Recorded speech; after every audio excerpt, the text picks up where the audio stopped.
Education for Tomorrow Alliance, and we are excited to offer another great speaker for you all this evening.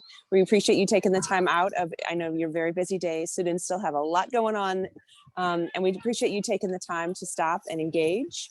As always, we encourage you to make the most of the opportunity to ask great questions and to really think about what are the takeaways here? What does this mean for you? Even if you're listening to someone maybe isn't what you want to do, you know, what is the takeaway? And so tonight, as we do our third session, we want to thank our sponsors. We want to thank the John Cooper School and Memorial Home in the Woodlands Medical Center. And again, dear students, this is our third session, and I think you will see how a lot of folks, the recurring theme over the past couple of sessions is the fact that when people kind of get to a certain point in their career, they really start looking to invest in others. And so I think you'll enjoy hearing a little bit of the story this evening and those lessons of ways to engage and build others up. So with that, I will turn it over to Corinne, who will give you kind of the things you need to know. Great, thank you, Monica. My name is Corinne Coulter, and I am the Program Director at Education for Tomorrow Alliance. Thank you guys for being here. Thank you for registering in advance. Just a couple logistics and housekeeping things before we get started. We are in a Zoom webinar, so you are listed as an attendee, and we will have an opportunity. So right now you're all muted. We can't see your screen. We will have an opportunity towards the end to have a question and answer time. At that point, I'll let you know when that time is coming up for you to start submitting your questions either via the chat, or you can use the question and answer section of Zoom. I will be monitoring both. Or you can raise your hand. So if you are a Zoom pro and you know how to use all the reactions, and you can raise your hand, I will then pull you over. It will make you a panelist, and it will I'll ask you to unmute yourself, and then you can ask your question, and then I'll put you back in as an attendee. So the chat is coming to us as panelists, and so we will all be able to see your questions, and we'll try to get to them, to as many of them as we can. We will end right at 7:30 to make sure that we respect the time of our volunteers, but also give you an opportunity if you've got homework or you need to get dinner or whatever it may be for the evening. So with that, I will turn it over to EfTA, one of our EfTA board members, Debbie Kashchik, to help us introduce our presenter for tonight. Hi, thank you, Corinne. I have the pleasure of introducing Dr. Carlos Martinez. He is a passionate leader with more than 20 years of experience developing people. In his career, he has led employees at all levels in the areas of customer excellence, manufacturing, engineering, and technology development. His responsibilities have evolved from domestic to global as his teams have developed technologies for global sites in the fast-paced industry of custom nucleic acid and peptide manufacturing.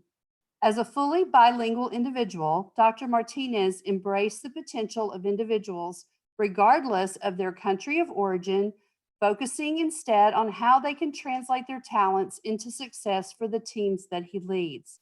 His career as a leader of people has been enhanced by the intentional investment in training and certifications that help him leverage people's strengths.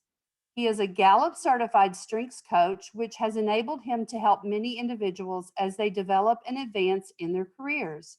Simply, Dr. Martinez loves helping people discover the importance of being more of who they already are to deliver excellence in their lives at work, at home, and in the world. Dr. Martinez currently serves as head of operations for MIlliporeSigma in the Woodlands, and you will hear about his journey from Puerto Rico to the Woodlands. Please join me tonight in welcoming our distinguished guest, Dr. Carlos Martinez. Well, thank you, Debbie. Thank you, Monica, and thank you, Corinne. Hopefully, you can hear me well. Yeah, thumbs up. Very good. Well, good evening, everyone.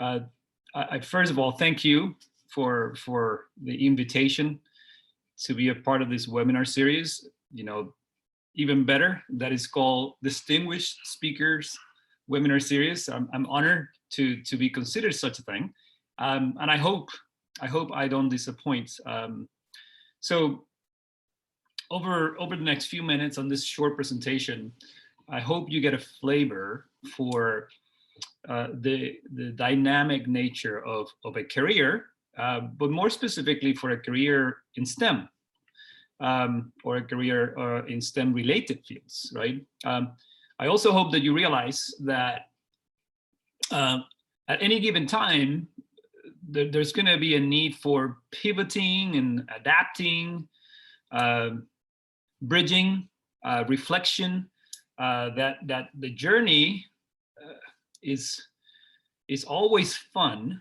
but it is unique to the situation, it is unique to the individual and that individual's talents and strengths. Finally, that this in particular is not just a scientist journey, but it is my scientist journey. And that yours, although it may be similar, it could be extremely different, but nonetheless amazing, right? So even if it's not the same, it could be amazing. So let me start with the end in mind. So the end to me is today, right? This is where the journey has taken me thus far. As Debbie mentioned, I am the heads of operations for our MIlliporeSigma manufacturing site here in the Woodlands. We house about 100 employees at our site on 6 Pines and Lakefront Circle. That's where our facility is. I have been a part of the company for a little over 20 years. So that's actually quite rare these days to be, that's pretty much my whole career. I spent 20 years in the same company. It's almost like in professional baseball or any of those sports where to see someone spend their whole career in one team is very rare. Thus far, that's my story. MIlliporeSigma, or our site, is part of a 350-year-old company called Merck, and the name Merck is the last name of a family in Germany, the Merck family. They are the original Merck. Some of you may have heard of Merck's Sharpendone, which is a pharmaceutical company here in the United States, a ginormous pharmaceutical company. That actually happens to be the seized assets of the original Merck, the Merck that I work for, that the government of the United States seized after World War I, early in the 1900s, due to the relationship with Germany. It wasn't that hot at the time. So our company has a family of about 50,000 employees worldwide. That's quite a few people, of which we have 100. So we are a tiny little piece of the whole company. The company is very diversified. It has 3 divisions: life science, which is the division that I work for. We also have healthcare, which is the pharmaceutical side of it. So we also have a pharmaceutical side, and performance materials, which is actually quite an interesting division. They make artificial flavors, you know, the stuff that your candies taste like. We also make fragrances like perfumes and even those little air fresheners that you see around. Liquid crystals. Those are materials that are used to make the screens of your phones, right? Even the screens of computers or TVs, and some other very cool things. I invite you to take a look at our website. We have lots of very interesting things that we make. More specifically, my role is to lead a group of very, very talented individuals that manufacture synthetic DNA and synthetic peptides. And these are used in the fields of diagnostics. So you can imagine that we are very, very much into COVID-19, that manufacturers for food testing, like to test for salmonella, for example, so that nobody likes salmonella in their lettuce, right? We also do it for genetics, and we do it for security, like counterfeiting. So those are, among others, some of the things, some of the fields that use our products. On a personal note, in addition to my 20 years in this field, I also have 25 years of experience as a husband and 20 years of experience as a father of 2 amazing kids. But how did I get here is the question of the day, right? So that's what we're going to get into. So I can tell you to start that it wasn't a straight path, not even one with one single curve, but rather it was full of many paths and turns, right? And the most likely scenario for you is that the one on the right is what you're going to face rather than the one on the left. If you find someone that had one like the one on the left, take a picture, because that is very rare, right? You should do a selfie with them. My humble beginnings, as Debbie mentioned, started in a beautiful little island in the Caribbean called Puerto Rico. As a territory of the United States, you may know we are born US citizens, and that affords us lots of great things, including education. So our local education is great, but if we needed to come to the continental United States, we can do so. And certainly that is my path. I actually did my grad school here in the continental United States. I was raised in a little town called Corozal on the countryside. And you may ask, that little island is 100 miles by 35, which essentially means that it doesn't matter where you are in the island, you'll be less than 17 miles away from a beautiful beach. So, I mean, that's something, right? I don't know too many people get a chance to be that close to the beach at any given time. But you think a small island that way would really have a countryside and a city side. It does, even though it's just a few miles away. It's a transition for people like myself, which actually looked at the time at the city as something quite adventurous, right? You have this here in the continental United States. You can see people from the countryside and people from the city, and you can see the differences in how they think and how they approach problems. As I grew up, I had several role models, my parents, for example, but one other role model was a cousin who had graduated with a PhD in organic chemistry, very successful with the other Merck. So she actually worked for the Merck that isn't the original, and was very, very successful. And she finished her degree, her bachelor's degree at the University of Puerto Rico, and then eventually moved to Colorado, to the University of Colorado in Boulder, where she finished her PhD. And I was convinced through all of that was my path, that I was going to go into science. Interestingly, right away, I chose my first deviation when I went into my senior year in high school. I was convinced I can draw. I was pretty artistic and creative. And I thought, I could go into architecture, right? The architecture school of University of Puerto Rico is very selective, only 50 people. So that even made it more interesting for me, just be one of those 50. Guess what? I was accepted. And that was my first deviation. About a year into it, after getting good grades and everything, I said, nope, this is not for me. And I pivoted back into the physical sciences, specifically into chemistry. That was my first lesson, right? My very first lesson. This lesson kind of reaffirmed my interest for science, which was one of those, but also it taught me that you can recover. You can recover from some of those deviations along the way. And that's something important to remember. When I was an undergrad student, I followed the advice of my role model,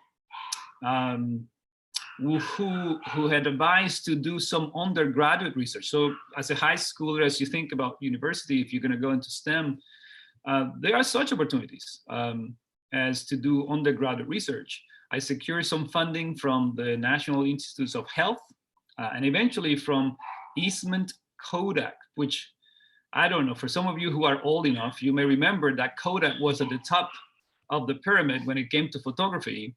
And then iPhone happened, Apple happened, Samsung happened, and they almost disappeared. But at least lucky for me, at the time, they were not disappearing, right? And so that opportunity led to a summer job in their headquarters in Rochester, New York. And that was yet another experience to me to add to my journey, right?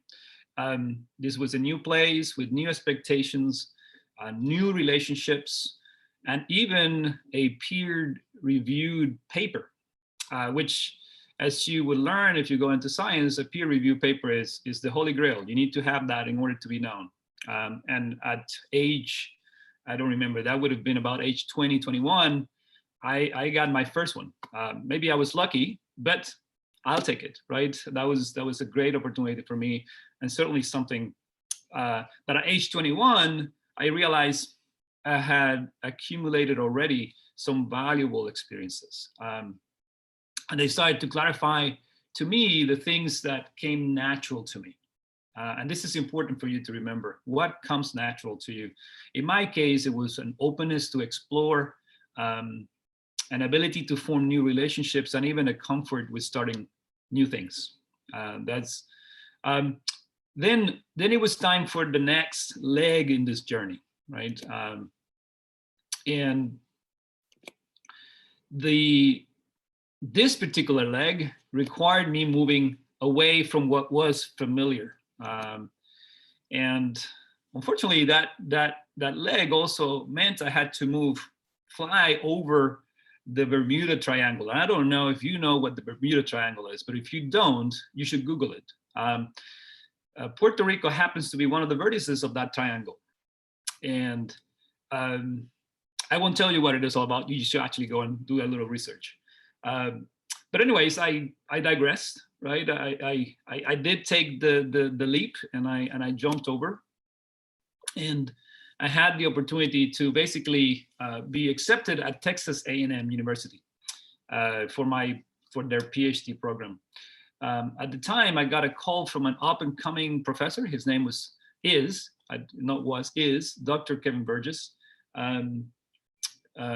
He was part of the organic chemistry department, and he wanted me to forget about my last summer in Puerto Rico before I started my PhD, away from beaches, beautiful beaches, away from great food, great weather, and come to Texas in the middle of nowhere in College Station at the time, and actually do research. That's what he wanted me to do.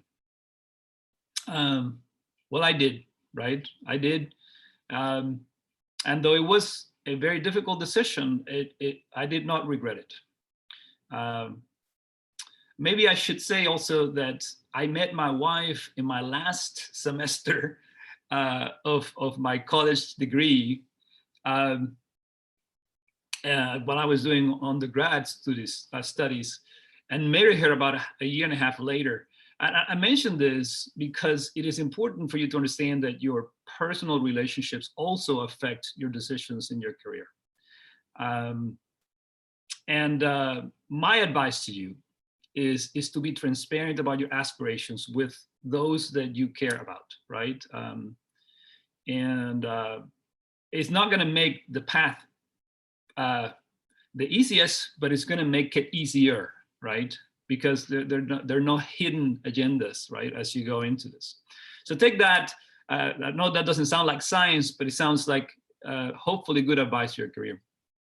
Well, I completed my PhD in organic chemistry that out of Texas A&M. That involved a collaboration with some amazingly intelligent molecular biologists at Baylor College of Medicine. Ultimately, that place was selected for the sequencing of the human genome, and I will tell you a little bit more about that later in the presentation. This adventure, I call it an adventure, sort of helped me bridge the physical sciences in like chemistry, right, and the life sciences like molecular biology, and it turned out to be pretty pivotal for my career. This is a place where I sharpened my ability, right, to relate to people of different backgrounds, but certainly from two different areas of science.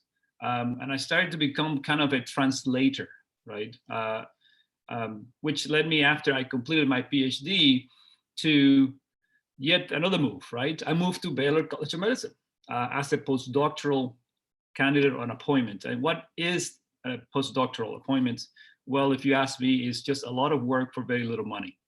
That's what it is. It's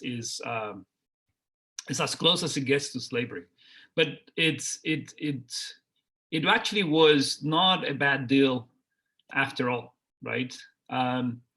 This particular appointment got me in the middle of what I consider to be the most exciting time in science altogether. This was the sequencing of the human genome. And I don't know if you've learned about this in school these days, but at the time, the media called it the cracking of the life's code, right? That if you knew the sequence of your bases in your genome, that you would unlock a lot of secrets, right? Not just whether your eyes were going to be blue or brown or yellow, or your hair curly or straight, but many other things, like diagnostics. How do you do diagnostics? How do you can predict that someone can actually get a particular disease? So as an organic chemist that I was, right, I had the opportunity to make some synthetic tools for my molecular biology friends. And I also learned some molecular biology myself in the process. So that, again, you can see that how you continue to build experiences as you go is important. And those decisions, obviously, that you make will get you there. Now, it did require to adapt to an emerging field, the new trend. This was the beginning of what is called today synthetic biology. And then once again, as I was preparing to look for my potentially first new job, right, I was in a new environment. And this environment allowed me to forge new partnerships. I was part of work that would change forever the way we did diagnostics. And for the first time, I got my first taste of leadership, or for that matter, what it meant to be a leader. Why? I was in an environment where it was highly diverse and highly inclusive. We had people from all over the world working on this. They were all working towards the same goal, right? To sequence the human genome. And to have great leaders that actually got people engaged to move in the same direction was one of those tastes that all of a sudden I just wanted to do more. And so I realized at that moment I didn't want to spend a lot of time on the bench anymore. I actually wanted to work with people. This is after, if you account from my kindergarten to my PhD, that's 22 years in a row of school. So if you think you've been in school for long, think again. Not quite, right? This is 22 years from kindergarten to my PhD, plus 1 year of a postdoctoral appointment. Now, my job hunting took me then to this beautiful place in which we live now in the Woodlands.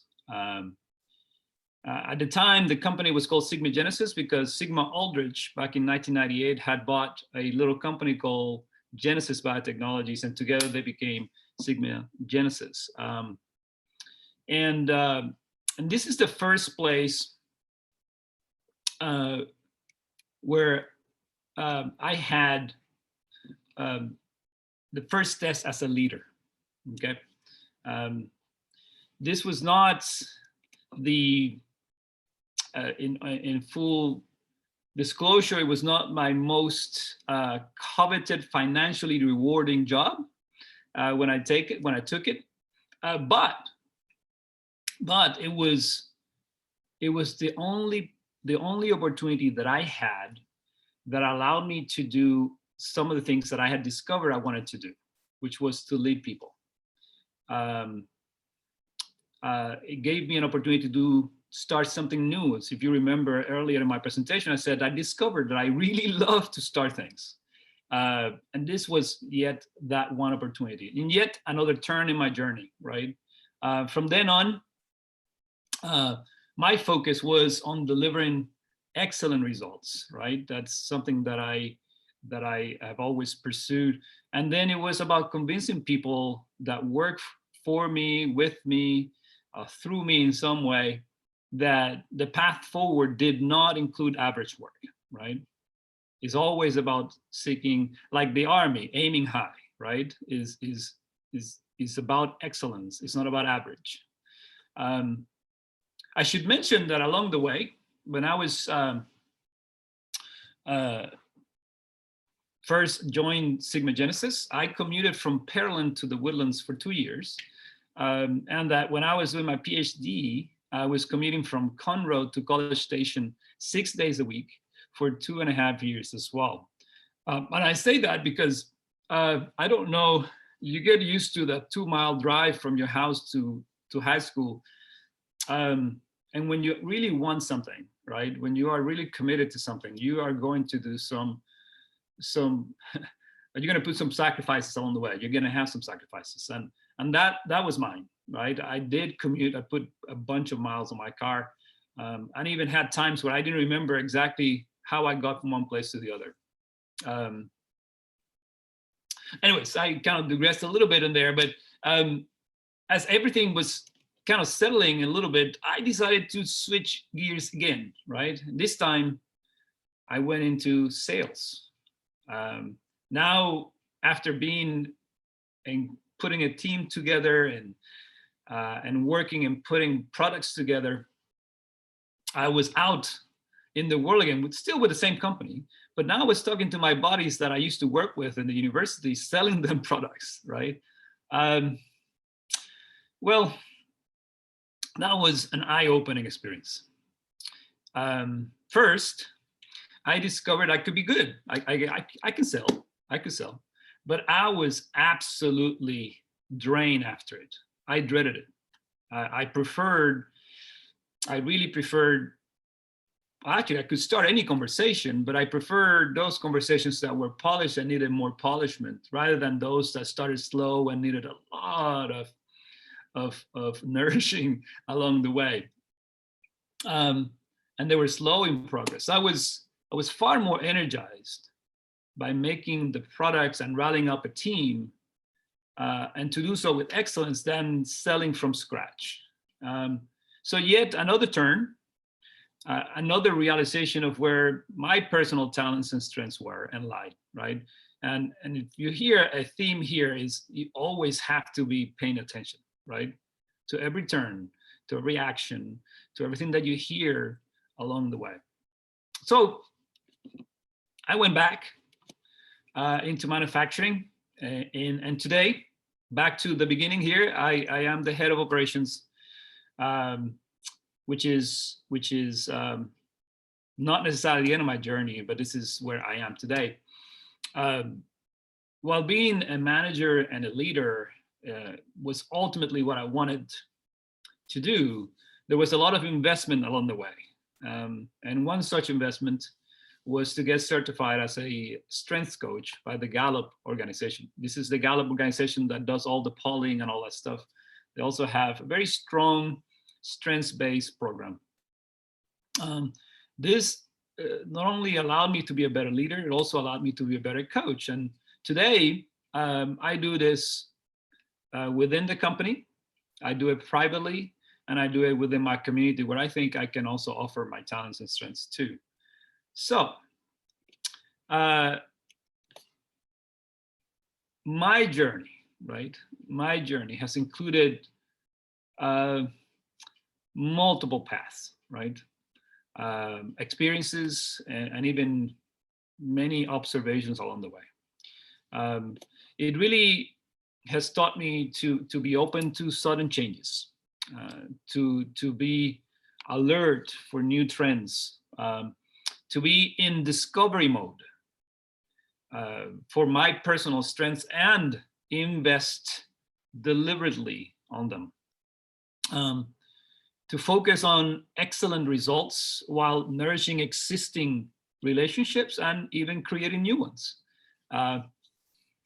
To manage my strengths, to manage my weaknesses, but mainly managing my weaknesses so that they don't get in my way and prevent me from being successful, So my journey took several turns, right? But it has taken me to a place where I feel I am making a difference within me, and I am making a difference for others and with others. The question today, which I will finish with this, is, well, will yours lead, right? And well, that is up to you. For now, thank you for listening. I hope that I was short enough to allow for questions. So I'm sending it back to you, Corinne or Monica, for questions. Awesome. Well, thank you so much. So students, now this is your chance so that you can start asking some questions. So you can use, again, the chat feature, or you can raise your hand, or even the Q&A. So I will be watching all of them. And so this is now your time. If you've been part of our panels before, and you know how to use those features, please do so. And I will again bring you over, allow you to speak, and then you'll unmute yourself, ask your question, and then I'll put you back in as an attendee. So I'll go ahead and kick off with the question as you check out the chat there. You mentioned that your company that is involved in some things related to COVID-19. Could you talk a little bit about what that looks like for you or your colleagues? Yes.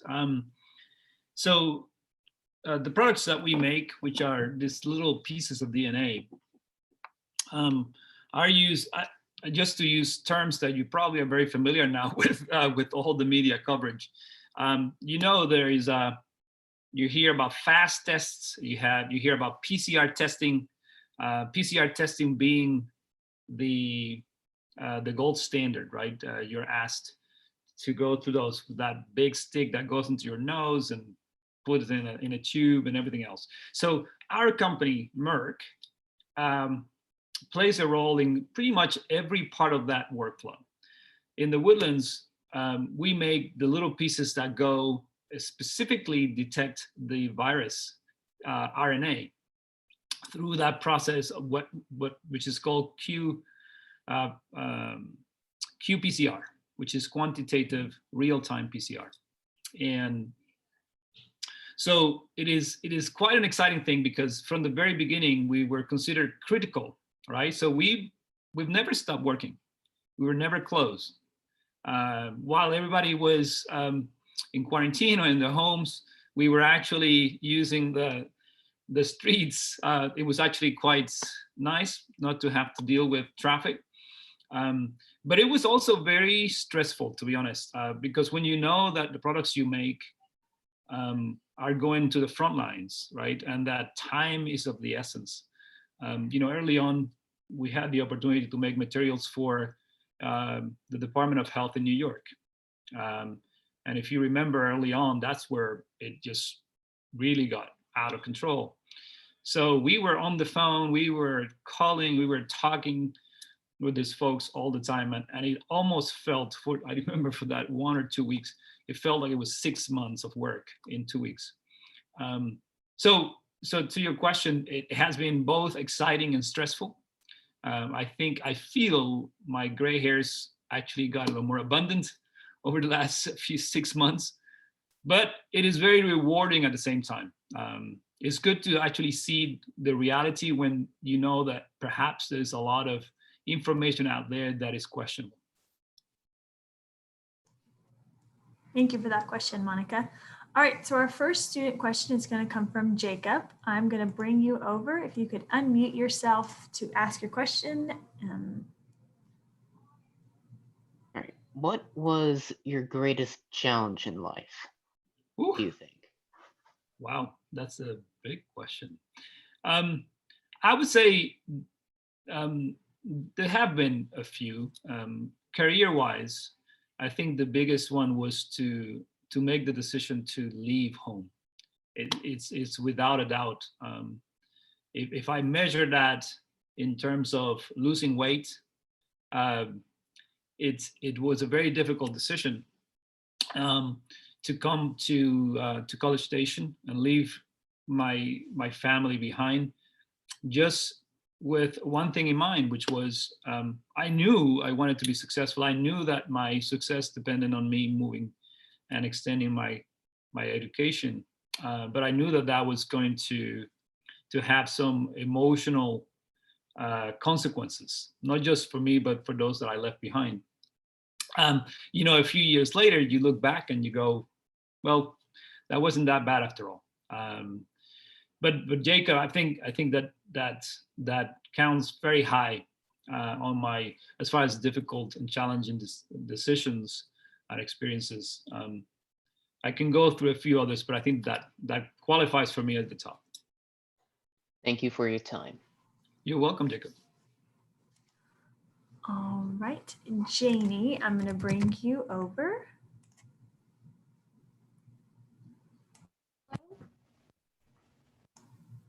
Hello, can you hear me? Yes.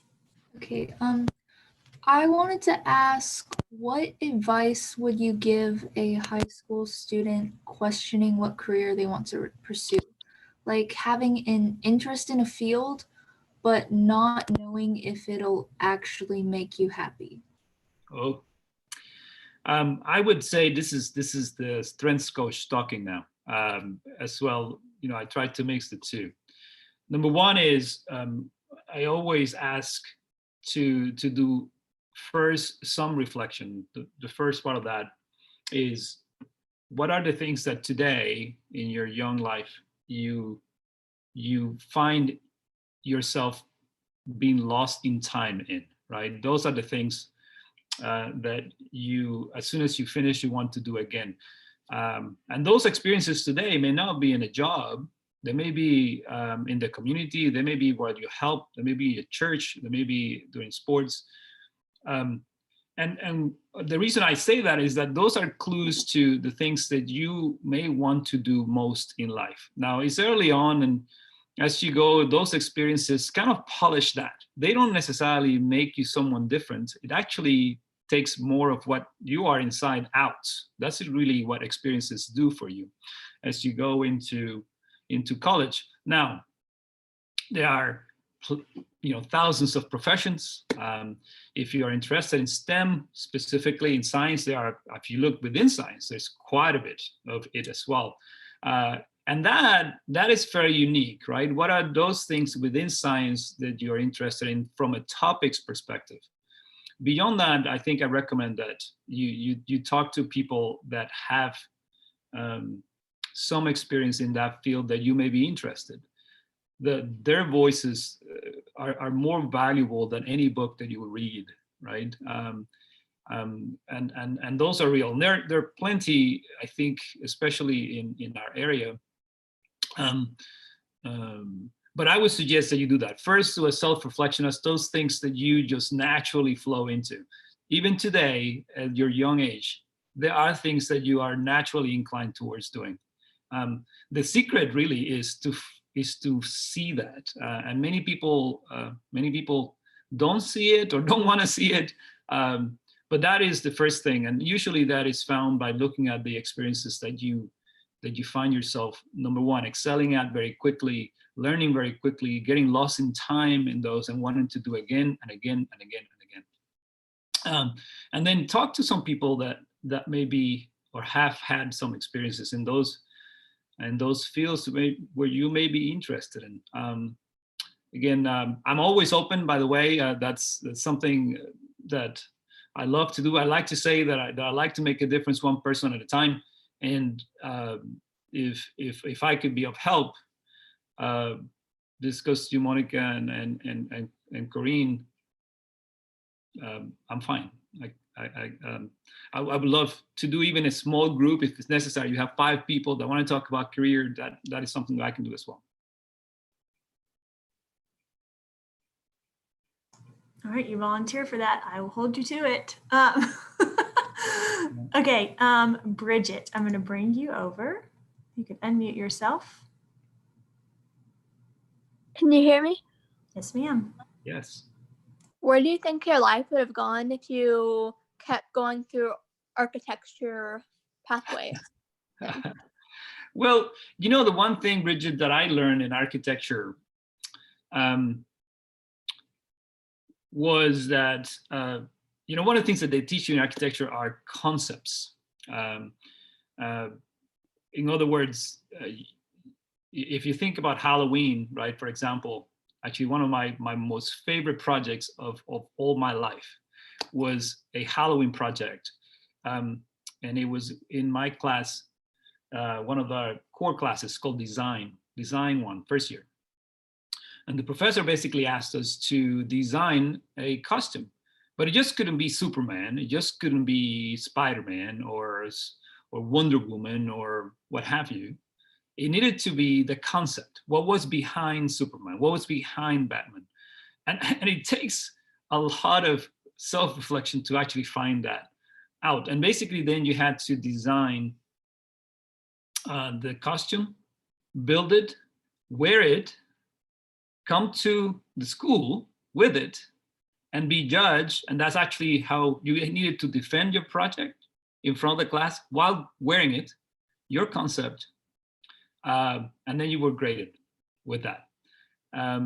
So where would my life be if I had actually decided to go into architecture? I don't know. I think I would have been a very, very good architect. I just love.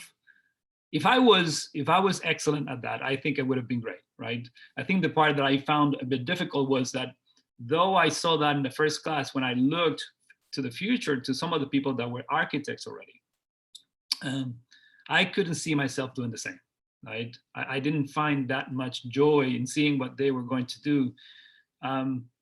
Whereas in the path of science, I did. So I don't know if that was a perfect answer, but I think it would have been a creative life, right? It would have been a creative life, and perhaps I would have stayed in Puerto Rico, which would have changed perhaps even who I married, because my wife at the time, you know, now, right, perhaps would have not been my wife. That was my first year of lots of things that would have happened that I don't know that I would have enjoyed as much as I enjoy my life now. Thank you. Yeah. Okay, is it Lakshmi? I'm going to bring you over. Hello, sir. It's an honor to meet you. Oh, thank you. What are some of the greatest things that you did in your field of work? Oof, I think because of, well, number one, I mentioned in my presentation that I was in the middle of the human genome sequencing effort, which involved 3 to 4 large institutions around the world, and ultimately ended up with the sequence of all 3 billion bases in the human genome. And I wasn't the one person that did it, but it was actually something great to be a part of. Now, career-wise, I think the work we do at now Merck is actually quite amazing. Just to know that the products we make help solve problems such as, well, at least, you know, we call it a problem, but let's say, for example, if someone could be susceptible to have breast cancer and know that early, right, and then do something about it, or that they can find out that that they have a particular disease and they can actually act on that sooner rather than later, and live longer, right? The fact that we actually do that, to me, I think holistically is one of the greatest things. And I'm very, very happy that I chose to go through science into this particular frontier between the physical sciences and the life sciences, because it did allow me to jump into an area that today is making a huge difference and is likely to make a huge difference as we move forward. So I think that that basically is it for me, that I have that opportunity to do that, and I surrounded by a lot of very, very smart people that I get the joy to work with every day to make that happen. Thank you, sir. You're welcome.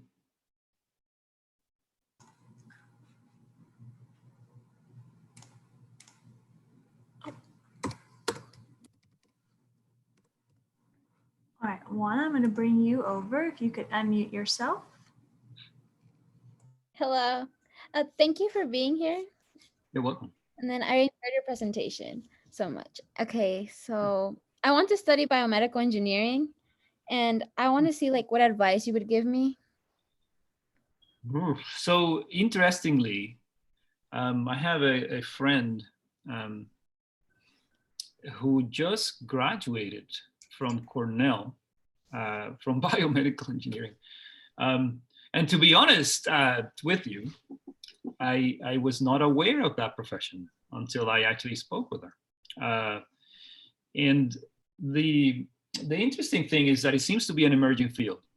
When you think about the frontier essentially between the biology and the engineering side, right? How to bring it together. There is a lot going on right now that may be obviously hot and interesting for you. So I don't know if the advice you're seeking is this something I should pursue, right? I don't want to claim that is the final path for you, but is it an area that is emerging? It sounds like it is, right? It again is in that frontier between the traditional engineering mentality and the biology of things, right? And that is coming up more and more and more in our reality today. So I think that that may be a great choice for you, so long as you love it, right? I mean, I go back to the answer I gave before. If your heart is in it, the motivation is there, the will is there, and you find that you enjoy what you learn about it all the time, and that you may find yourself reading about this all the time, and then forget you have homework, then potentially that is the path you want to take.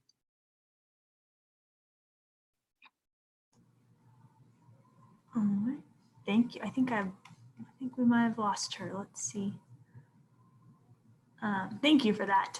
All right, so one of the questions that we like to, oh, Monica, did you have a question? Go ahead. Okay, I was just going to ask, one of the questions that we like to ask on a lot of our panels and a lot of our different programs that we offer to students is kind of about the skills that students need to start to cultivate to learn now to help them in high school or kind of college future. What is that one skill that you recommend our students start to cultivate today to help them in the future? Discipline. Number one, you should know yourself. So one of the things that I'd really recommend for everyone, and I know schools do this far more than they did when I was in high school, is self-knowledge. So number one, know yourself. And that's not just whether or not you are an introvert or an extrovert, although that's important, but is know how you succeed, right? How do you get things done? How do you form relationships more successfully? How and when are you more strategic than ever before? And how is it that you get things done?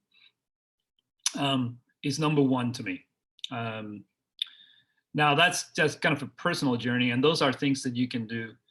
There are tools out there to do that. But when it comes to skills, things that you can learn, right? Not the things that you're innately good at, but the things that you can learn. I've always found that finding a way to be disciplined about the things you must do to succeed, right? And be able to repeat that, right? To get in the mindset that those habits that you need to build need to be repeatable, and it shouldn't be painful, right? I think you invest on those things that that naturally come to you, and you build skills to basically take those and flourish those more. But discipline is one. Discipline and structure in a way. Now, I would say that as a person who loves to start things and to explore, that discipline should never prevent you from from looking elsewhere, right? It should not be a barrier, but rather a foundation so that you can explore things with that knowledge in mind, right? So I would say that personal reflection on those things that you know come natural and make you successful, build from that some discipline so that you can actually repeat, right, those things that you do as you move through the different experiences in life, and then ultimately never let it be a barrier that doesn't allow you to explore more, right? I think exploration is very important in order to refine and add value to those things that you already naturally do well.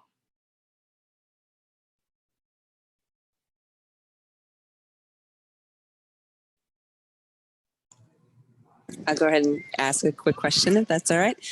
So you acknowledge that you've spent 20 years with the same company, and obviously that is not the norm these days. Yeah. So can you explain a little bit about whether it's the choices that you've made, whether it's the company culture? Why do you think that is that you've been able to stay at the same company for such a long time and kind of grow from within? I think the main reason is I have been given those opportunities. And I say that is actually, I was reflecting on this the other day. I was interviewing for a job, interestingly, within the company, a different job. And I had the opportunity to reflect on my career, but much like we've been talking about here, to reflect also on what I bring to the table on an everyday basis, that it doesn't matter where I go, it will be the same, it's just a different application. So for me, as I joined the company, I think I said at the beginning, it was about delivering excellent results, and then convincing everybody that to get there, you need excellent work, not average work. And I think that put me always in a position where whenever the opportunity arose, I was there. So I was given the opportunity. I think I switched, I was promoted or changed jobs probably about, as you saw in that little timeline, a little bit over 5 jobs within the same company, right? With more responsibilities every 3 to 4 years. So though it's the same company, I still had some variety, right? I had different experiences, different people I had to work with, different responsibilities. The culture of the company certainly was important. I actually kind of like the fact that what we make at our facility is actually custom. We don't have anything in inventory.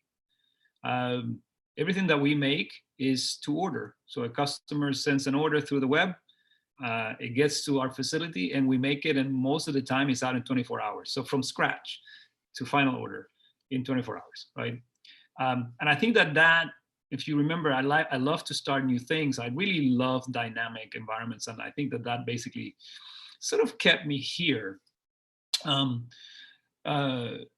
About 4 years ago, we were bought by Merck.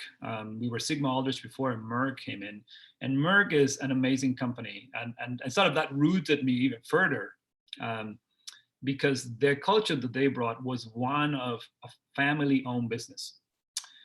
During the COVID crisis, they had 3 principles right away. As soon as the whole thing started, they were very consistent, and it came all the way from the family down through all of the leadership. And that was, number 1, you need to be healthy.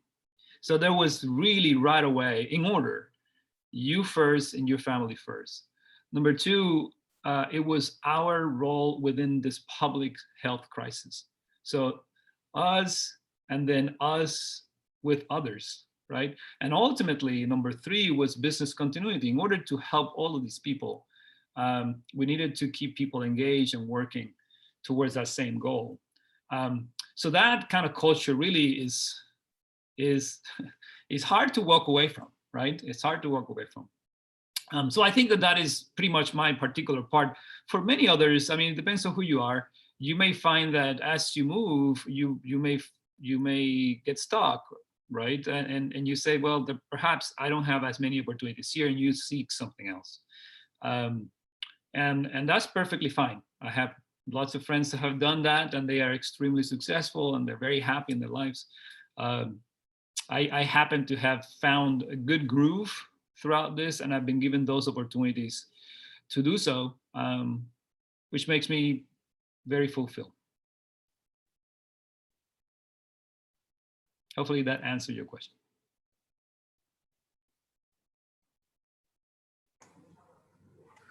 Okay, thank you very much. All right, so we are just a couple minutes from 7:30, and I, again, want to respect Dr. Martinez's time, but also students, I want to be able to allow you to get to homework if you have tests tomorrow or whatever you need to prepare for. So with that, I know that we can't see students, but thank you so much. If you could see us, we are clapping. Thank you so much for joining us. It's great to hear kind of insights into different professions, but also kind of the path that you've talked about. I love your image of, it's not the windy, but it's the zigzag. And I like that image. That's a good representation for a lot of our volunteers and people that come and speak to our students. So thank you again for joining us. Students, thank you for joining us this evening. Thank you for registering in advance. Monica, did you want to say anything before I highlighted what we have coming up next? Oh, I just wanted to say thank you. There are so many good nuggets there, students. I mean, aside from making really tough choices from beaches to research, there are some really both professional and personal bits of wisdom that I hope you all will take with you. And I just wanted to say thanks again for spending some time with the students and giving them a chance to kind of explore what it is that you do and how you've done it along the way. So thank you. You're welcome. My pleasure. All right, students, so coming up next on our next Distinguished Speaker Series is November 5th at 6:30. We will be hearing from Mr. Canberra Marshall, who is a meteorologist in Houston, but also very involved within the Houston community and nonprofits, and we're really excited to have him with us. I also want to let you guys know that EfTA has also started a podcast for high school students, highlighting some different young professionals from our community. And it's called What I Wish I Knew, and you can find it on all of the podcast platforms except for Apple Podcasts. For some reason, I can't get us on there. Still working on that. But I encourage you guys to find that and listen to it, because again, there are great nuggets to take away, but it is from people that are recently out of college and are kind of entering into their careers, and just some of the questions that you guys have been asking, we've asked them. So again, join us on November 5th as we start our next set of 3. We will have 3 more Distinguished Speaker Series, and then we will wrap up for this semester. So thank you again, Dr. Martinez. We hope that you have a great rest of your week. We hope that you and your colleagues and your families stay safe, and we look forward to hopefully seeing you in person soon, and maybe connecting a group of students with you and your colleagues. Yeah, absolutely. That would be great too. Thank you. You're welcome. Hope you all have a great rest of your evening, and have a great weekend. Thank you. Bye. Thank you so much. You're welcome.